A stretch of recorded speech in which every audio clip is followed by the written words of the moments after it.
Já estamos gravando, já estamos na segunda etapa. Assim, só para falar para vocês, eu sempre faço isso, tá, moçada? Eu gravo a primeira parte da aula e depois a gente para, descansa e volta na segunda etapa. Teve uma aluna nossa, meu Deus, como que ela chama mesmo? Jamile, acho que é Jamile. Ela perguntou se tinha acabado. Eu não sei, eu acabei vendo aqui depois de alguns minutos. Eu não sei se ela saiu daqui achando que tinha acabado, mas eu coloquei no grupo lá, né? Porque pode ter parecido que acabou. Acabou a primeira parte, isso daí a segunda parte vem agora. É, mas vai ficar gravado, já estou gravando novamente. Então vamos lá, eu vou voltar aqui onde nós estávamos. Nós vimos dois modelos. Nós vimos o modelo de Dalton, um modelo simples, que tinha uma série de equívocos, e um modelo de Thomson. Um modelo um pouquinho mais moderno, mas que considerava átomos como partículas indivisíveis, maciças de uma massa de cargas positivas e incrustados de elétrons. Deixa eu compartilhar aqui.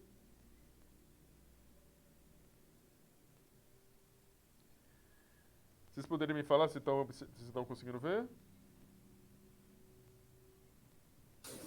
Claramente. Beleza, Sim. obrigado. Então, veja, como eu disse para vocês, vimos o modelo de Dalton, vimos o último de Thomson, um modelo que considerava o átomo indivisível, maciço, constituído de uma massa de prótons, com elétrons incrustados nesta massa de partículas positivas, ou de carga positiva. Bem, agora eu vou falar de outras coisas que suscitaram, que exigiram o surgimento de novos modelos. As coisas na ciência vão sendo, novas descobertas vão surgindo, que suscitam o desenvolvimento de novos modelos. Ou seja, às vezes o modelo que a gente está trabalhando, ele não é suficiente o bastante para que a gente possa utilizá-lo mais. Aí a gente tem que propor um outro modelo. Deixa eu só ver, gente, a minha carga aqui de... Só um minutinho que eu tô achando que tá... Não tá mesmo. Antes que eu na aula acabe. Então, veja bem. Vamos lá. Primeira descoberta que foi muito importante para que a gente pudesse evoluir com o modelo atômico. A descoberta das partículas alfa. O que são essas partículas alfa? Em 1896, Henry Becquerel, esse cidadão, ele estava trabalhando com urânio e descobriu um novo tipo de radiação que ele batizou com partículas alfa. O que são essas partículas alfa? Primeiro, isso aqui são conhecimentos que eu estou passando para vocês, tá? Vocês vão ver química nuclear no segundo semestre, né? No segundo semestre. Mas eu preciso explicar para vocês entenderem. Um átomo de urânio, ele possui um núcleo instável. Possuir um núcleo estável significa o seguinte: o núcleo emite um átomo de hélio, e ele, ao emitir um átomo de hélio, ele transforma-se o urânio em esse outro composto químico, o tório, 234. Então veja, isso aqui, daqui a pouco eu vou falar para vocês, esse número chama número de massa, é a somatória de prótons mais nêutrons.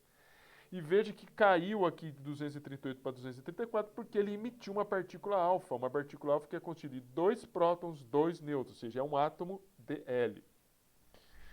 E que tem uma quantidade pequena de energia, 4,25 megaelectronvolts. É muita energia. No entanto, coube a essa senhora pesquisadora, ganhadora do prêmio Nobel, Marie Curie, encontrar que essas partículas eram provenientes do interior do átomo de urânio. O Becquerel não sabia ele sabia que era uma radiação, mas não sabia que era do núcleo. Foi a Marie Curie que encontrou e determinou que essas partículas alfa eram emitidas pelo núcleo do átomo de urânio e chamou esse evento de radioatividade. A energia proveniente do urânio, né, essa energia que é proveniente do urânio, que é essa emissão das partículas alfa, elas denotam ou ocorrem como eu disse para vocês, né, que o urânio tem um núcleo instável, ele denota a reorganização de prótons e nêutrons, que são chamados de núcleons. Não é núcleo e nem núcleos, é núcleons.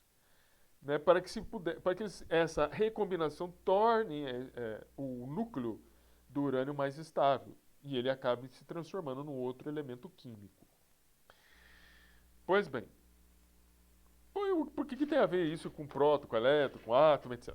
O que acontece é o seguinte, nós precisamos entender que como existem elementos químicos que apresentam núcleos instáveis, e então existem substâncias, ou melhor, elementos químicos que são radioativos. Tem elementos químicos que emitem partículas alfa, que não são, enfim, elas não são tão penetrantes, daqui a pouco eu vou só como curiosidade, elas não são tão penetrantes, mas representa a emissão de 2 prótons mais 2 nêutrons, é um átomo de hélio. Existem partículas beta, que são moderadamente penetrantes. As partículas beta, o que são partículas beta? É quando um nêutron, daqui a pouco eu vou falar um pouquinho mais especificamente, mas é quando um nêutron, que está no núcleo, ele se converte para um próton e emite um elétron. Então, ele acaba emitindo elétron. Detalhe, elétron é carga negativa. Partículas alfa emite 2 prótons mais 2 nêutrons. Prótons é carga positiva.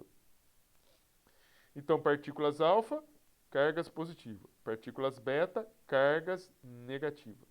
Também pode ser positivos, tá? Eu vou mostrar para vocês. Mas aqui nós estamos falando de um feixe de partículas beta negativas, ou seja, emissão de elétrons. E raios gama, que são muito penetrantes, mas são sem carga. E por que isso é importante?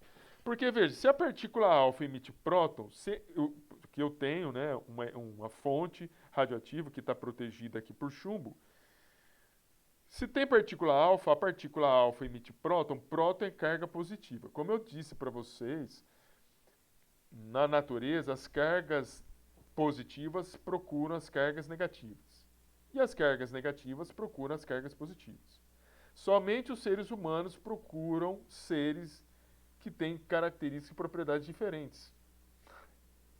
Nós casamos com pessoas diferentes, geralmente, né? Pode ser igual, mas pode ser diferente também. Na natureza, partículas iguais não casam-se entre si. Negativo não casa com negativo, nem positivo com positivo. Beleza? O que eu quero dizer com isso? Que quando você emite uma partícula alfa, que é positiva, a tendência dela é sofrer um desvio para o lado negativo. Enquanto a partícula beta, ou uma radiação beta, um feixe beta que emite elétrons, eletronegativo, ela vai sofrer um desvio para o lado positivo.